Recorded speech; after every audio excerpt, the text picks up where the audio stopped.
தந்தை மகன் தூய ஆவியின் பெயராலே ஆமேன். தொடக்க நூலிலிருந்து வாசகம். அதிகாரம் 32. இறை வார்த்தைகள் 11. என் சகோதரர் ஏசாவுக்கு நான் மிகவும் அஞ்சுகிறேன். அவர் கை நின்று என்னை விடுவித்தருளும்.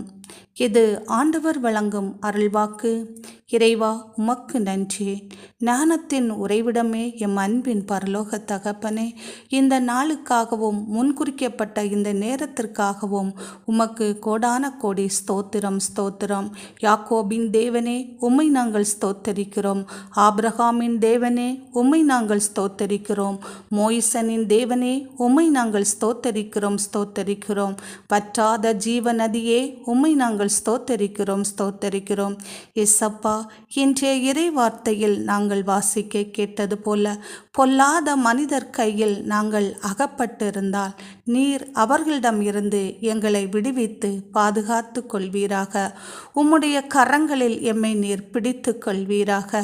உம்முடைய கரங்களில் எம்மை நீர் பிடித்து கொள்கின்ற போது நாங்கள் எந்த ஒரு அச்ச உணர்வும் இல்லாமல் மன அமைதியுடன் வாழ முடியுமே. ஏசப்பா, நீர் எம்மை பிடித்து எமக்கு உறுதுணையாக இருந்து எல்லா தேவைகளையும் சந்திப்பதற்காக உமக்கு கோடான கோடி நன்றிகள் அப்பா.